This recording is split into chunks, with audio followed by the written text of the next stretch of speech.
आखिर यह कैसे संभव हुआ कि मेरे विष का प्रभाव उस वानर पर हुआ ही नहीं?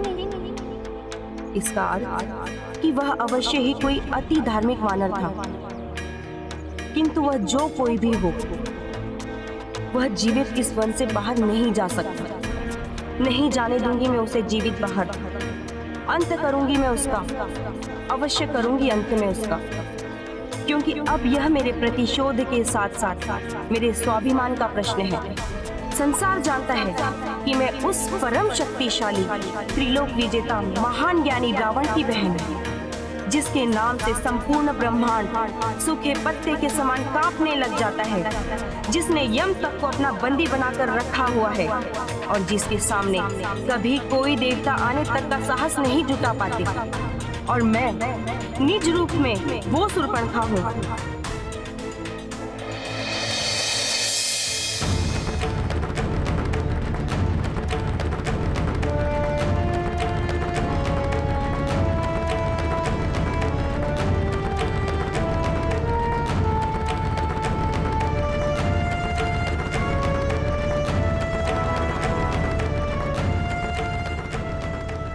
ये क्या अनर्थ करने जा रहे थे आप लोग?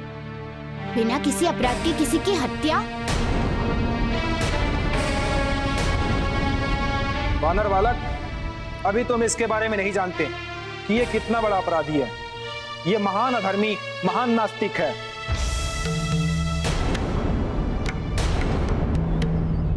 इसने प्रभु का अपमान किया है, उस प्रभु का जो सर्वशक्तिमान है। उसकी सत्ता को इसने अस्वीकार किया है। अब इससे बड़ा अपराध क्या हो सकता है भला? ये इसी के योग्य है।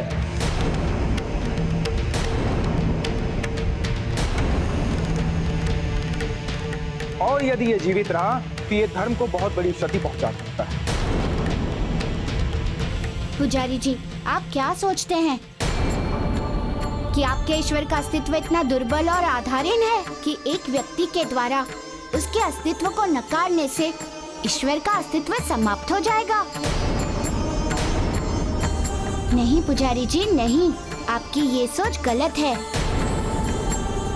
किसी व्यक्ति के नकार देने से ईश्वर की महत्ता कभी भी कम नहीं हो जाती।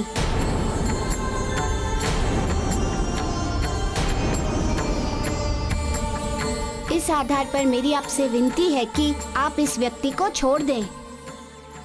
वानर बालक, तुम किसका पक्ष ले रहे? वही जो जीवित रहकर धर्म का कुप्रचार करे? नहीं सरपंच जी, नहीं, अब ये ऐसा नहीं करेगा। इसकी ओर से मैं आप लोगों को आश्वस्त करता हूँ कि मेरी बातों पर आप विश्वास कीजिए। एक नास्तिक अधर्मी पर इतना विश्वास? किस आधार पर वानर बालक? आधार है कि मैं इसे जानता हूँ और भली भांति जानता हूँ। आज ही अवश्य ईश्वर के विरुद्ध बोल रहा है, किंतु ये ईश्वर का बहुत बड़ा भक्त है। इसके व्यक्तित्व में ये कैसा विरोधाभास है कि एक ओर प्रभु का भक्त है और दूसरी तरफ उसी प्रभु की सत्ता को अस्वीकारता है। पुजारी जी, आप तो ज्ञानी पंडित हैं। आप तो जानते हैं कि संसार में कोई भी घटना अकारण नहीं होती। तो इसके साथ ऐसा क्या कारण है वानर बालक? इसका कारण है बहुत लंबे समय से चाहने के बाद भी ईश्वर के दर्शन न पाने की पीड़ा और गहरी पीड़ा उसी के कारण होती है जिसे व्यक्ति बहुत अधिक प्रेम करता है, उसे अपना मानता है, उस पर अपना अधिकार समझता है। और प्रेम तो किसी से किसी को भी हो सकता है। पुजारी जी, प्रेम करना भूल है तो हाँ, इसने भूल की है। यदि प्रेमवश भावावेश में बहना भूल है तो इसने भूल की है। किंतु मेरे विचार से प्रेम में सब कुछ क्षम्य है। केवट की इस भूल के लिए मैं आप लोगों से क्षमा मांगता हूँ। इसे क्षमा कर दीजिए। प्रेम का प्रतिशत कभी भी दंड नहीं होता सरपंच जी।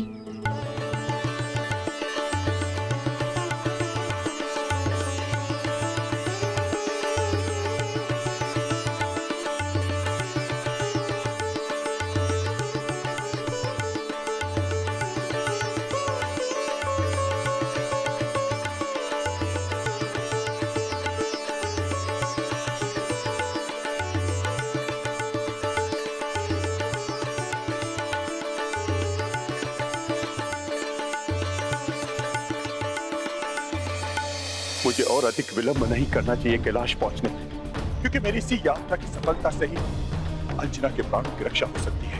मार्ग में कितनी बाधा है, संकट है, मुझे शीघ्र अतिशीघ्र कैलाश यात्रा पूर्ण कर लेनी चाहिए और कहीं और ध्यान नहीं देना होगा। केवल मेरी दृष्टि कैलाश पहुंचने के लक्ष्य पर, मुझे यही करना होगा, यही करना होगा। ओम नमः शिवाय, ओम नमः शिवाय।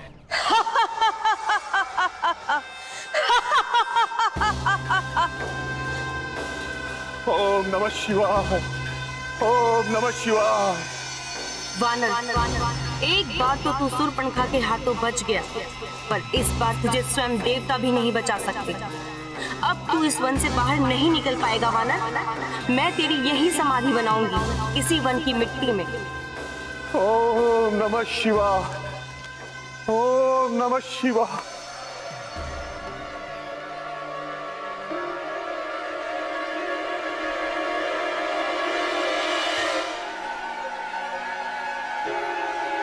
ओम नमः शिवाय, ओम नमः शिवाय, ओम नमः शिवाय, ओम नमः शिवाय।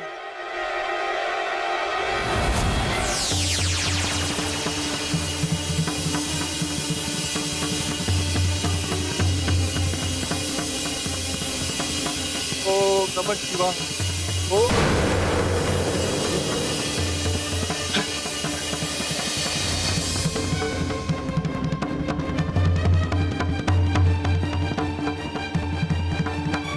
ये क्या? अचानक ठोस धरती, ये दलदल कैसे बन गई? हैं? हैं?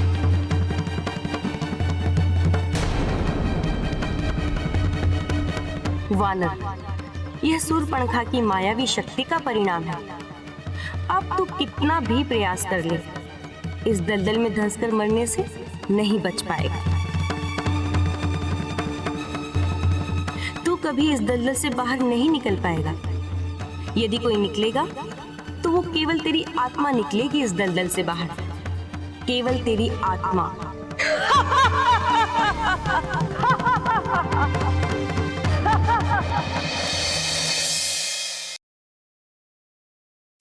आप यहाँ?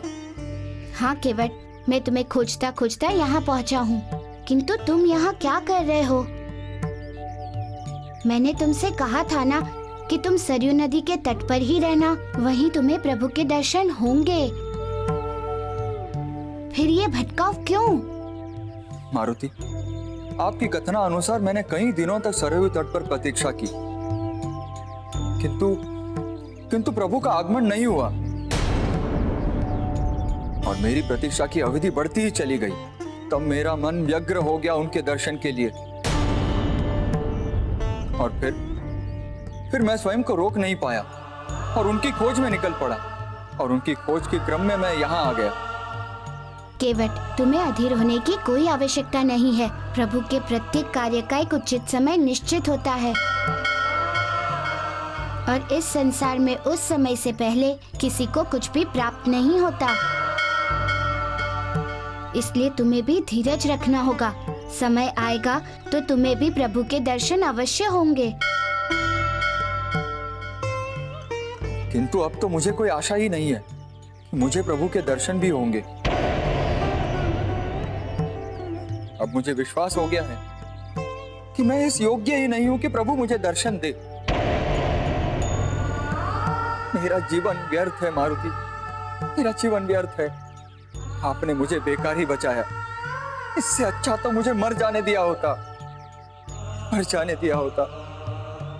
कम से कम मृत्यु के बाद तो मुझे प्रभु के दर्शन होते। नहीं केवट, नहीं, मत रो।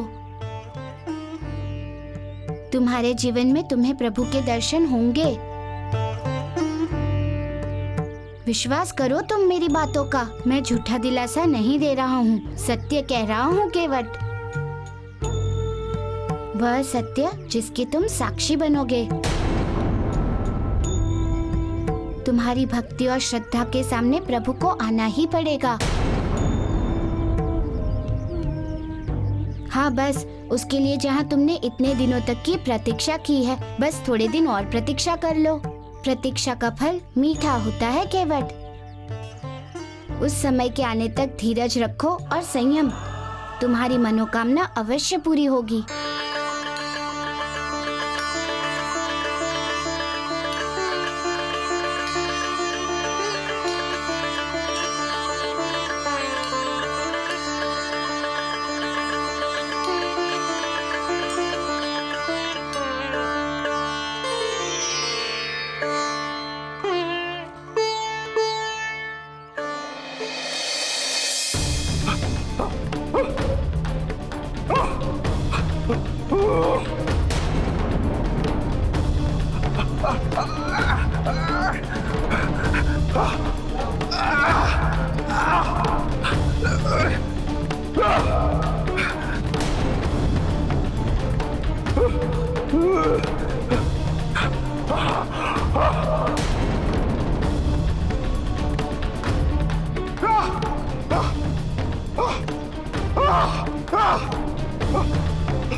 अंततः तेरा अंत हो ही गया वानर। तुझे बचाने कोई नहीं आया। कहा था ना, इस शूर्पणखा के हाथों अब तुझे कोई नहीं बचा सकता, कोई नहीं बचा सकता। कहा था ना, इस शूर्पणखा के हाथों अब तुझे कोई नहीं बचा सकता, कोई नहीं बचा सकता।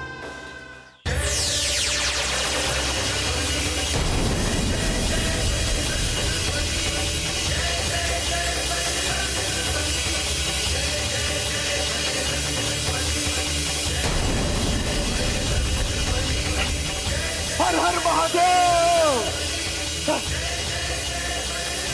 हर हर महादेव, हर हर महादेव, हर हर महादेव, हर हर महादेव,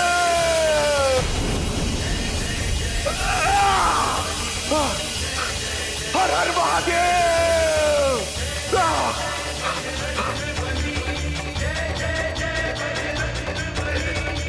हर हर महादेव।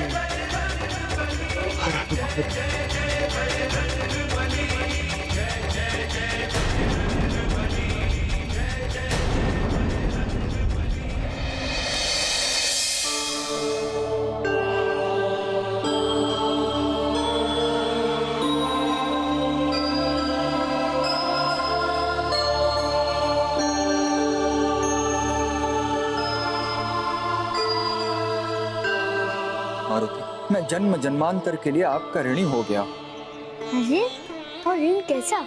मैंने क्या कर लिया तुम्हारे लिए? अधर्म के मार्ग से पुनः धर्म के मार्ग पर लेकर आना कोई कम बड़ी बात नहीं है मारुति। आज आपने मुझे सही मार्ग पर लाकर मेरा जीवन संवार दिया। आप ही के कारण आज पुनः मेरे हृदय में प्रभु के प्रति श्रद्धा और आस्था फिर से जागृत हो पाई है। अन्यथा मैं तो नर्क के मार्ग पर चल पड़ा। अब मैं पुनः प्रभु की भक्ति में लीन होकर अपना जीवन सफल बना पाऊंगा। केवट, मैं तो एक निमित्त मात्र हूँ, मात्र साधन भर। और जो भी होता है वो ईश्वर की कृपा से ही होता है।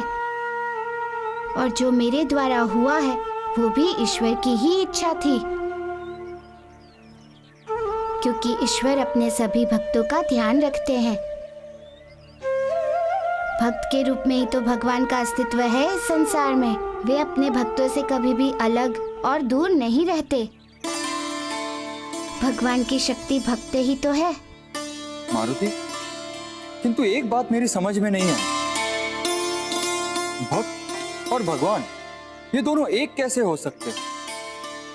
भक्त ही भगवान की शक्ति कैसे हो सकता है? ये दोनों तो अलग अलग सत्ताएं है ना? केवट, जिस प्रकार एक नर्तक से नृत्य का जन्म होता है, उसी प्रकार भक्त और भगवान है। नर्तक और नृत्य दो अलग अलग तत्व तो होते हैं, किंतु नृत्य और नर्तक अलग अलग होकर भी अलग नहीं है, क्योंकि यदि नृत्य नहीं है तो नर्तक नहीं है, तथा नर्तक का अस्तित्व नहीं तो नृत्य नहीं। मेरे कहने का अर्थ है कि भक्त और भगवान एक ही आत्मा के दो रूप हैं। जिस प्रकार मेघ में वृष्टि, सूर्य में प्रकाश, चंद्रमा में शीतलता, ठीक इसी प्रकार तो भक्त और भगवान हैं, एक दूसरे के पूरक। जब दोनों एक साथ हैं, तो वो अलग अलग कैसे हो सकते हैं? यही कारण है कि भगवान अपने भक्तों का सदा ध्यान रखते हैं। जिस प्रकार मेघ में वृष्टि, सूर्य में प्रकाश, चंद्रमा में शीतलता, ठीक इसी प्रकार तो भक्त और भगवान हैं, एक दूसरे के पूरक। जब दोनों एक साथ हैं, तो वो अलग अलग कैसे हो सकते हैं? यही कारण है कि भगवान अपने भक्तों का सदा ध्यान रखते हैं। मारुति, आज सच्चे अर्थों में प्रथम बार मैं भगवान और भक्त के बीच के सच्चे संबंध को समझ पाया,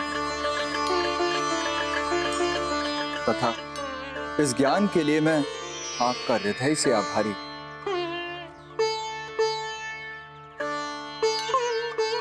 केवट, अब हमें घर चलना चाहिए। तुम्हारी पत्नी तुम्हारे लिए प्रतीक्षा कर रही होगी।